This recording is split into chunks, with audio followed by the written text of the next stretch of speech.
talk political football here for a second.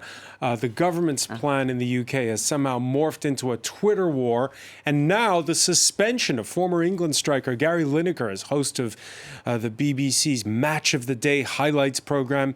Now, it all started with Lineker calling the Home Secretary's statement, quote, beyond awful, and then it went south from there.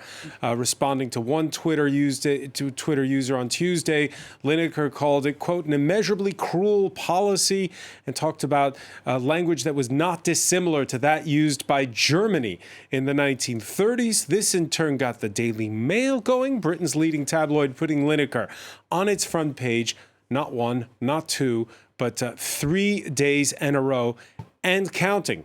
Because again, the BBC has announced that Lineker has to, quote, take a step back from presenting this week, Catherine. That's right. I mean, it's basically a way to hit out at the BBC, which is seen by right-wing press and politicians and supporters as too lefty liberal. And they don't like high-paid stars like Gary Lineker openly criticising the government, and they say he should be impartial. So he was never once shown a red or a yellow card during his professional footballing career, but now he has been. So Joseph de Weck, can a sports presenter give his political opinions on Twitter?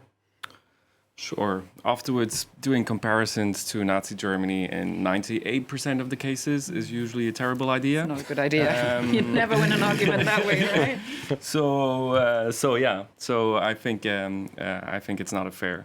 I mean, it's more nuanced the way he did it in his tweets, but generally it's just a terrible idea.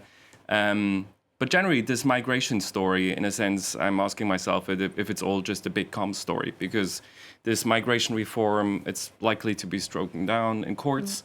And I mean, if you look the way at how Sunak presents it with the big thing, stop the boats. I mean, this is like, it's pure comms. He basically wants to get in the Instagram feed of people who are attempting to migrate to the UK and give them a feeling of you're not welcome. His speech is, you can't do this, you can't do that, you can't do this. It's basically an inversion.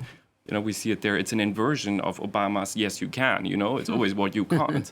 So in a sense, he tries to get to the migrants and reach them, you know, via these statements, via these pictures and social media, and tell them don't come. I think that is ultimately probably the goal of this policy. Or British public opinion as well. And both, yeah.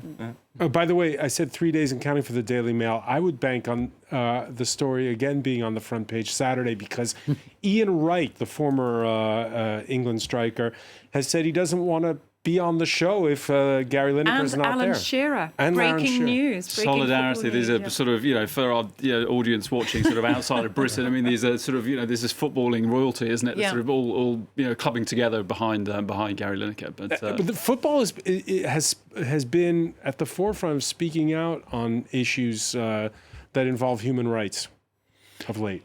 Well, it's interesting to see, you know, footballers in Britain taking on far more political roles. We saw it with Marcus Rashford, the Manchester United striker, who has also been, you know, incredibly critical of the Conservative government. And Gary Lineker, and this is probably this is a continuation really of his views on the current government. I mean, he doesn't hold back generally on Twitter, but I think because this is such a sensitive point and comes at such a sensitive moment, and as Catherine said, you know, people are constantly looking for any opportunity, you know, to criticise the BBC from both sides. And I think he's ended up in the middle of a hugely difficult sort of moment for the government that are looking to sort of distract from that as much as possible. Marie Gigot, is it just comms, or as Joseph was saying, and this will just kind of blow over, or are we playing with fire a little bit with this? No, I don't think it will go further, but it's amazed me as this Gary Lineker is not a